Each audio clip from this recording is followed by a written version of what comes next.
Next, I would like to call upon Ms. Sahana Priyadharshine. Jacob, Jose, is that okay? Ms. Sahana Priyadharshine, may I call you upon the stage, please? While she's setting up, just a quick background about her. Ms. Sahana is the Associate Vice President at Guidance Tamil Nadu State Investment Promotion. She's constantly pursuing and has been extremely successful in attracting investments in the fintech space into Tamil Nadu. Sahana has a BE in Computer Science from Gindi College of Engineering and also an MBA in Finance degree from Bharatidasan Institute of Management, Tiruchirappalli. So, over to you, Ms. Sahana. Thank you.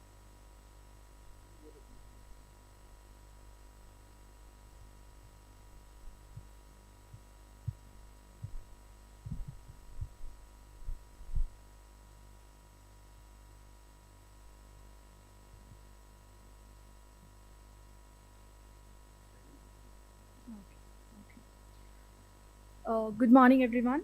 I am delighted to be here with all of you today, and I thank TAA Summit for bringing all of us together here. And I'm Sahana from Guidance Tamil Nadu, the state nodal agency for investment promotion and facilitation. And today I'm going to talk about the electric mobility ecosystem in the state and the various policy measures that the government of Tamil Nadu has been undertaking in order to make the state the electric mobility hub of India. Yeah, thank you. So as many of us know, Tamil Nadu is one of the top 10 automobile hubs in the world and contributes to over 50% of the total automobile exports from the country. With an installed capacity to produce one car every 20 seconds and a commercial vehicle every 90 seconds.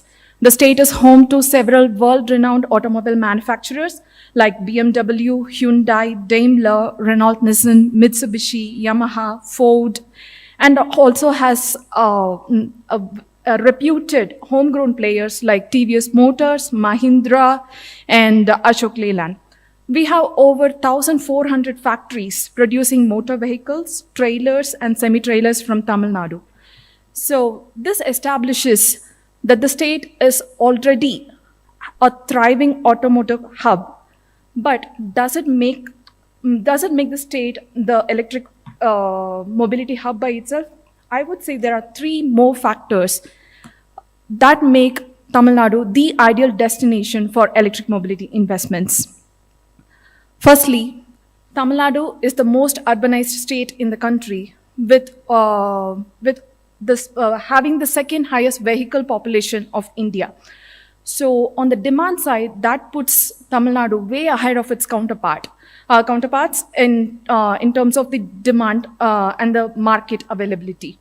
And secondly, coming to the talent pool, be it experienced candidates coming from the existing legacy automobile manufacturers or the freshers coming from the N number of engineering colleges and the technical institutions of Tamil Nadu, it is unparalleled.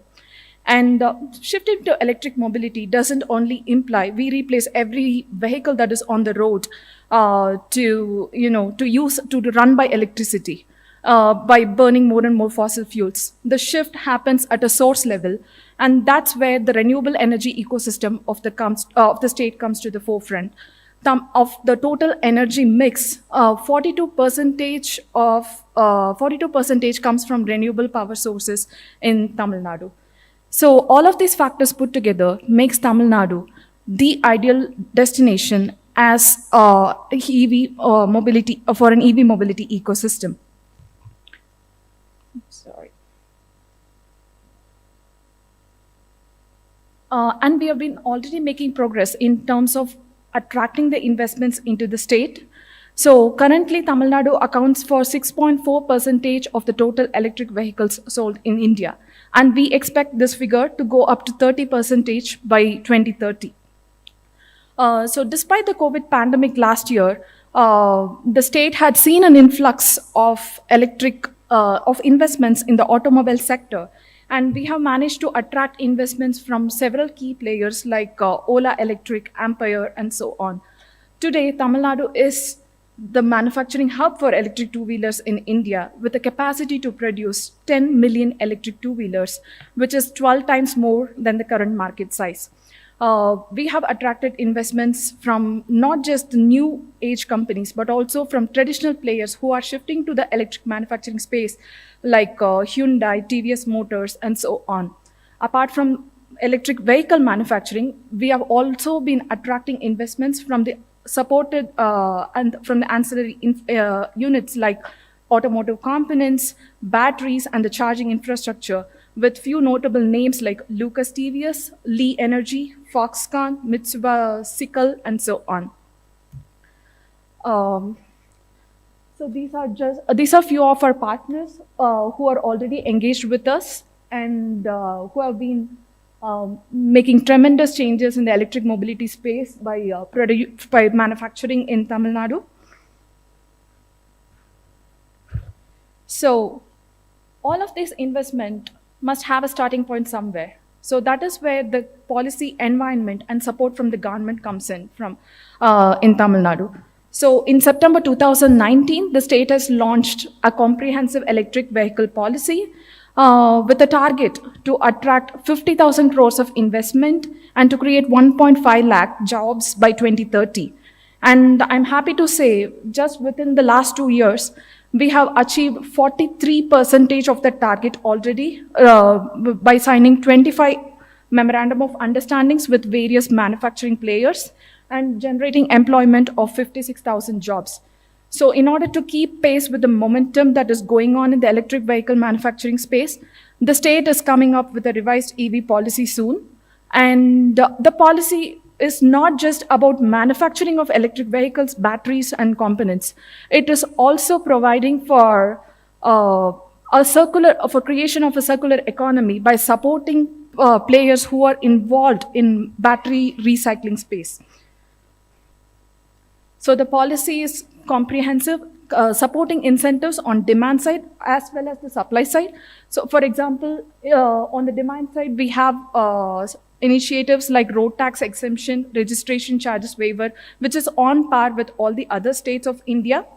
And on the supply side, there are a slew of measures being offered, like is 100% state GST reimbursement, capital subsidy, electricity tax exemptions, stamp duty exemption on land purchase and lease, and employment incentive in terms of by way of provident fund contribution. So apart from the key measures, we are also offering additional subsidies to MSME sector by way of capital and land cost subsidy. And the policy also speaks about creation of electric vehicle parks and vendor in order to boost the vendor ecosystem in the state. And this only gets better because depending on the investment size, the investors are free to choose between the electric vehicle policy and the Tamil Nadu industrial policy, because the subsidies, which offers a range of options in terms of the investment promotion subsidies that are being offered. So apart from land cost, stamp duty, training subsidy, quality certificates, R&D training, and so on. Further, if an automobile company is involved in electronic sector as well, they are free to choose the Tamil Nadu electronics policy benefits. So the state is very flexible in terms of the incentives that we offer, and we also offer customized packages for large investors to come in.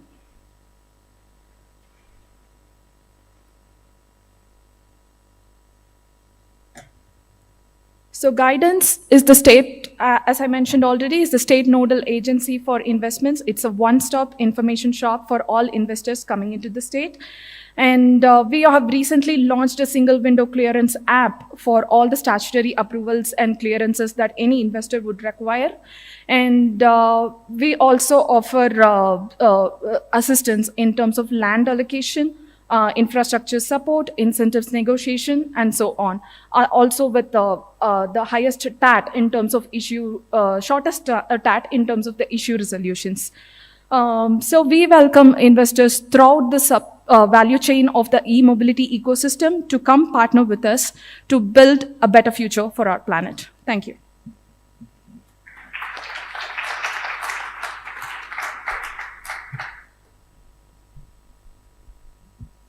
Thank you, Ms. Sahana Priyadharshine, for that very insightful presentation. Really good to know some of the incentives that the government of Tamil Nadu is offering, and also walking us through all the details of the presentation. So thank you very much.